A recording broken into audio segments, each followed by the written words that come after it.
Ghanaian trade union calls for boycott of Nigerian goods. The Ghana Union of Traders Association, GUTA, has called for a total boycott of all Nigerian products imported by Ghana as Nigeria's land border closure bites West African countries. The move, the traders believe, will force the Nigerian government to open up its land borders for foreign goods. According to GhanaWeb.com, the Nigerian government has not been fair to foreign traders. In return, they expect the Ghana government to prevent Nigerian traders from bringing goods into Ghana, but their plea has fallen so far on deaf ears. They cited how Dangote Cement had taken over the market while local ones from Ghana Chem are suffering. That's not a plea. That's a threat. Okay, all right. All right, so this partial border closure has been on since August, if we all recall, and all of that. But then, do you think what Ghana is actually, like you said, threatening to do is the right move to make at this point? Nigerian goods dominate the West African market because it's the cheapest you can get, really. And now you're talking about soap or toothpaste. It's only in Nigeria that we import from other countries. Other countries import from us, especially the West African coast. Okay. You cannot make eggs without breaking eggs. You cannot make omelette rather without breaking eggs. We need to do this now because we just signed the African Union Pact. And then after we've done that, we realize the fact that what we just signed away is creating markets for smugglers all over the world to use other African countries to dump their goods in our country. And if I were to be in government, this is exactly what I would do. Okay. Because it serves the elements and it provides things for us. Because there will be pain and there will be gains. Okay. So whatever Ghana is saying or Beninois are saying or Togolese are saying is of no relevance to the cause at hand. Like I said before we started the program, nobody has stopped people from importing things legally. That's why the closure of the border means that there will be a bigger process. Doesn't mean that you cannot come in. It's affecting us. Somewhere in Jigawa, we have about 14 truckloads of mattresses meant for the charger markets. There too have to go through the process. We have something against that. It's a temporary hiccup. It will go away. But in the meantime, we cannot be threatened by anybody. Because right now, whether we like it or not, the Nigerian market is the biggest market for all manners of goods in the African continent. You are biggest market with population. Okay, I get that. That's what they are targeting. Don't massage your ego too much. No, they are targeting the population. Mr. Gadi, where other African countries are still concerned, Nigeria is still the giant, if we have to be factual. But then let me ask, don't you think, even though this is like a necessary move for Nigeria to make at this point for, homegrown reasons and all of that, aren't we breaking the ECOWAS protocol? That is why. That's my question. Okay. It's just like cutting your nose. All right, go ahead. Your face. Now, you are a partner to what we have set aside. Before African Free Trade Zone, don't forget, we have ECOWAS that has been there for long. Now, I keep saying it because the government wants to end criminality. You don't need to kill everybody by killing criminality. If you do that, what we have done is commit genocide. They've given another name for it. Do you understand? Now, what is government doing? What is custom doing? If you cannot stop those who smuggle, what is custom doing? Again, I keep telling everybody, like I had a discussion before I come to this program. He said, look, why are Nigerians importers favoring Benin Republic seaports? Why? Because our own MPA here has made it so difficult for anybody to import anything and clear it and go and sell and recoup his money. If you come to this airport now, before you take anything away from custom, in fact, there's a way custom will stand on the way to relay you.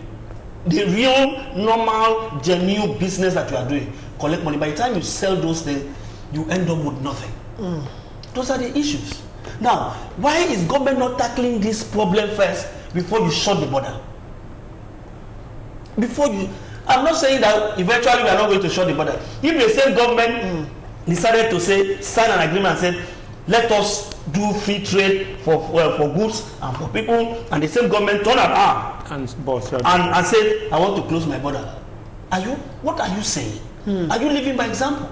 So all of this justification that if you were in government, that you would have done exactly what this government is doing, is nothing. To me, I can't see any reason, because at the end of the day, let us come back to the normal goods. Everybody says we have to suffer. This is the only government that I have seen. They came into 2015. They must say we must feel pain to enjoy. That's the only government. And since then we have been feeling pain. There's no enjoyment. Chief just said here that a bag of rice that he went to buy was 20,000 naira for a bag of rice. And half a bag. And I said, you have to guard it jealously. Do you know why you have to guard it jealously? Because between January and December, there's going to be high demand on rice, where all the companies, all the big companies, the banks, the insurance company, they are going to buy this rice to appreciate their customers, appreciate journalists, appreciate everybody. Then you are going to buy a bag of rice at 70,000. At that time, we will know where we come from. All right, Mr. Fosse, you did ask a very critical question, though, which is, if the Nigeria Customs Service cannot check smuggling, then what is their core responsibility really at our borders? I think there is one fundamental issue that is actually contributing to all this rubbish.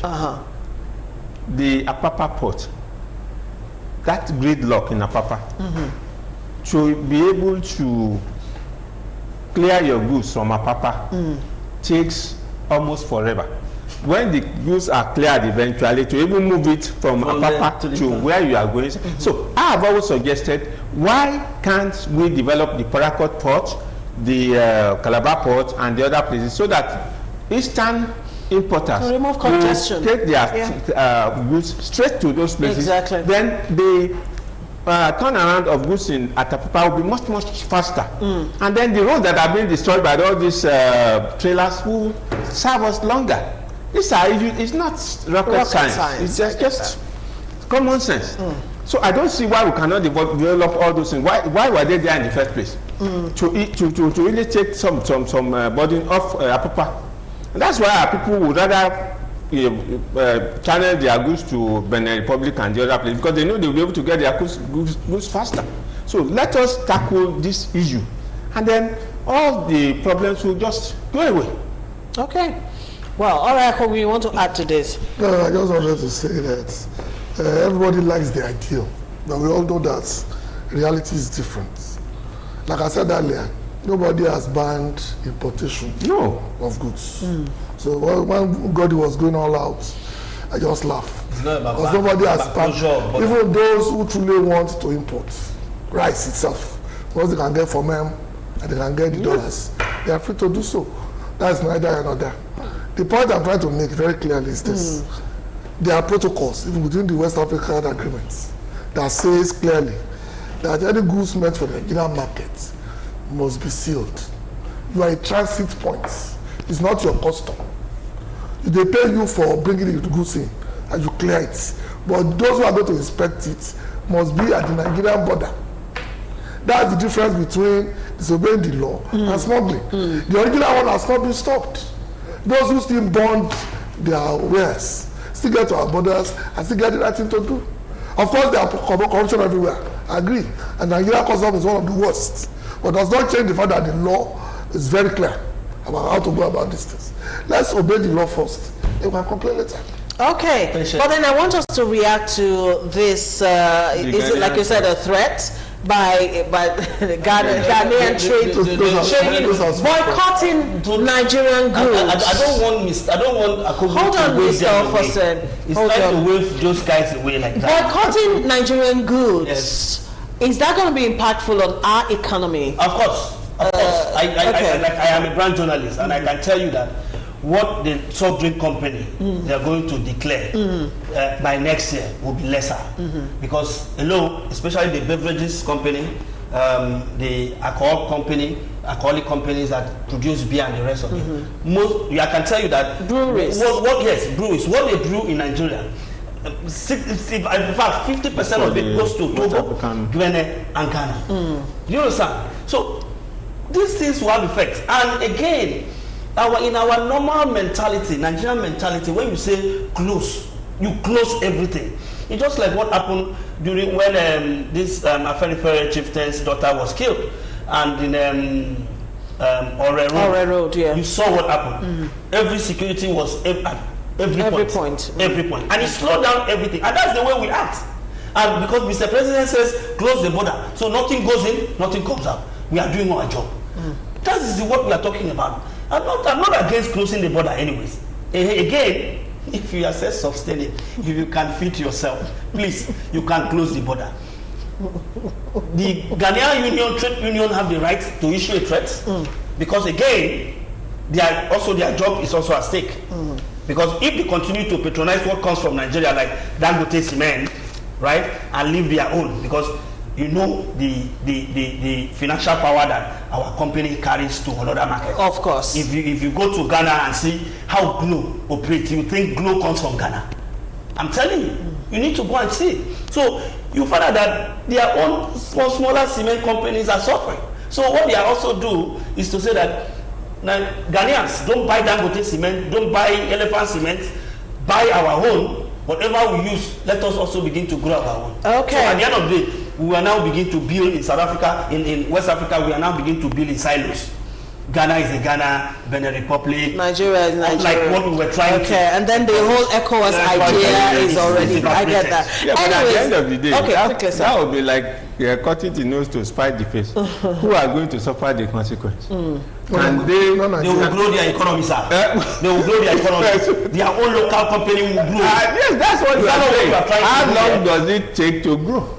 So they too will have to, at the end of the day, suffer the consequences. Anyways, Ghana's Ministry of Foreign Affairs and Regional Integration has appealed to Ghanaian traders to remain calm as it works with the Nigerian authorities to ease its ban on the exportation of non-traditional products. So we'll just have to see how far this goes.